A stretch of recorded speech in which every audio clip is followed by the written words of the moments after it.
പാണ്ടിക്കാടാണ് ഞാനിപ്പോൾ. ഫാമിലിയോടൊപ്പം അട്ടപ്പാടിയിലേക്കുള്ള ഒരു യാത്രയിലാണ്. കുറച്ച് യാത്ര ചെയ്ത് മണ്ണാർക്കാട് എത്തി. അവിടെ നിന്നും ലെഫ്റ്റ് തിരിഞ്ഞ് ചുരം റോഡിലേക്ക് കയറി. റോഡിൽ പണി നടക്കുന്നുണ്ട് ഇവിടെ. പോകുന്ന വഴിയിൽ റൈറ്റ് എടുത്ത് കുറച്ചു പോയാൽ അമ്പങ്കുന്ന് ഔലിയയുടെ മക്കാം കാണാം. പക്ഷേ മക്കാം എത്തുന്നതിന് മുന്നേ വണ്ടി നിർത്തി. റോഡിന്റെ അരികിലൂടെ ഒഴുകുന്ന ഒരു അരുവിയും പഴയ ഒരു പാലവും നെൽകൃഷിയും എല്ലാം കണ്ടാൽ പിന്നെ എങ്ങനെ വണ്ടി നിർത്താതിരിക്കും? ഇത്രയും മനോഹരമായ സ്ഥലത്തും പക്ഷേ സാമൂഹ്യ വിരുദ്ധരുടെ അക്രമങ്ങളുണ്ട്. അവിടെ നിന്ന് തിരിച്ച് മക്കാമിലെത്തി. അമ്പങ്കുന്ന് ഔലിയ വലിയ മഹാനാണ്. അജ്മീറിലെ ഖാജയുമായി വലിയ ആത്മീയ ബന്ധമുള്ള ആളായിരുന്നു. മക്കാമിന്റെ ഉള്ളിൽ കയറി സിയാറത്ത് ചെയ്തു. നേരത്തെ കണ്ട അരുവി മക്കാമിന്റെ പരിസരത്തൂടെ ഒഴുകി പോകുന്നുണ്ട്. ചായ കുടിക്കാൻ തൊട്ടടുത്തൊരു കടയിൽ കയറിയതാണ്. അപ്പോൾ മോനെ കളിപ്പിക്കുകയാണ് ഈ ചേട്ടന്മാർ. സ്നേഹമുള്ള മനുഷ്യർ. മക്കാമിന്റെ പരിസരത്ത് ചെറിയ കടകളുണ്ട്. സിയാറത്ത് കഴിഞ്ഞ് യാത്ര തിരിച്ചു. ഇനി ചുരം കയറണം. ഫോറസ്റ്റ് ചെക്ക് പോസ്റ്റ് എത്തി. ദേ ഒരു ആന നിൽക്കുന്നു. ചെക്ക് പോസ്റ്റിൽ ക്ലിയറൻസിന് വേണ്ടി കാത്തു നിൽക്കുന്നതാവും. ഫോറസ്റ്റിന് അകത്തുകൂടെയാണ് ഈ ഒരു ചുരം. മനോഹരമായ കാഴ്ചകളും കണ്ട് ചുരവും കടന്ന് സൈലന്റ് വാലിയുടെ പരിസരത്തെത്തി. ഇതാണ് സൈലന്റ് വാലിയുടെ എൻട്രൻസ്. ഞങ്ങൾ അവിടേക്ക് കയറുന്നില്ല. യാത്ര മുന്നോട്ട് പോയി. കുറച്ചധികം യാത്ര ചെയ്ത് വണ്ടി വീണ്ടും നിർത്തി. ഇതിലൂടെ ഭവാനിപ്പുഴ ഒഴുകുന്നത് മുകളിൽ നിന്ന് കണ്ടിരുന്നു. പുഴയുടെ അടുത്തേക്ക് വണ്ടി പോകുമോ എന്ന് നോക്കാൻ വേണ്ടിയിട്ടാണ് ഇവിടെ ഇറങ്ങിയത്. അടുത്തേക്കൊരു വഴിയുണ്ട്. പുഴയുടെ തൊട്ടടുത്തായി വണ്ടി നിർത്തി പുഴയിലേക്ക് ഇറങ്ങി. നല്ല തെളിഞ്ഞ വെള്ളവും നദിക്ക് കുറുകെ ഒരു പാലവും ചുറ്റുഭാഗത്തും മനോഹരമായ പ്രകൃതിയും.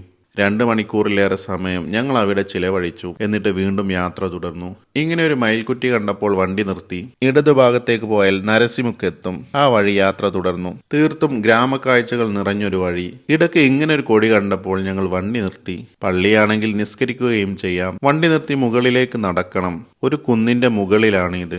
അവിടെ എത്തിയപ്പോഴാണ് മനസ്സിലായത് ഇതൊരു മക്കാം ആണെന്ന്. അവിടെ ആരെയും കാണാത്തത് കൊണ്ട് കൂടുതൽ വിവരങ്ങളൊന്നും ലഭിച്ചില്ല. അവിടുന്ന് സിയാറത്ത് ചെയ്ത് യാത്ര തുടർന്നു. റോഡ് സൈഡിൽ കണ്ടതാണ്. സ്ഥലം പല പ്ലോട്ടുകളായി ചെയ്തു വെച്ചിരിക്കുന്നു. വിൽക്കാനോ അല്ലെങ്കിൽ റിസോർട്ടോ മറ്റോ നിർമ്മിക്കാനായിരിക്കും. അത്തരം റിസോർട്ടുകൾ വരുന്ന വഴിയിൽ കണ്ടിരുന്നു. അങ്ങനെ ചെറിയൊരു അങ്ങാടിയിലെത്തി. നേരെ മുന്നിൽ നാടൻ ഭക്ഷണശാല എന്ന് എഴുതി വെച്ചത് കണ്ടപ്പോൾ അങ്ങോട്ട് വണ്ടി മെല്ലെ സൈഡായി.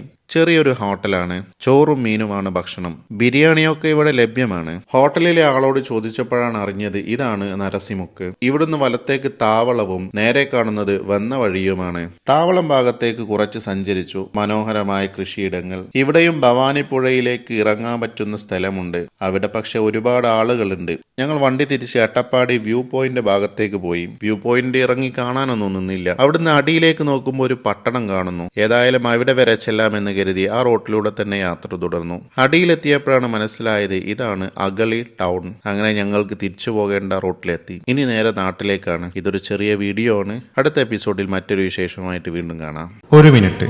ഇത്തരം ചെറിയ വീടുകളിൽ താമസിക്കുന്ന പാവപ്പെട്ട മനുഷ്യർക്ക് ശുദ്ധജലം കൊടുക്കാൻ താല്പര്യമുണ്ടോ? നമ്മുടെ കുടുംബത്തിൽ നിന്ന് മരണപ്പെട്ടവരുടെ പേരിൽ ഒരു സമ്മാനമായി ഇത് ചെയ്തു കൊടുക്കാം. ഇന്ത്യയുടെ വിവിധ ഗ്രാമങ്ങളിൽ താമസിക്കുന്ന ജീവിതത്തിന്റെ രണ്ടറ്റം മുട്ടിക്കാൻ പ്രയാസപ്പെടുന്ന പാവപ്പെട്ട മനുഷ്യർക്ക് അത് വലിയ ആശ്വാസമാവും. ഒരു കുടിവെള്ള പദ്ധതി ഏറ്റെടുക്കാനോ കഴിയുന്ന ഷെയർ ഏറ്റെടുക്കാനോ താല്പര്യമുള്ളവർ കോൺടാക്ട് ചെയ്യുമല്ലോ.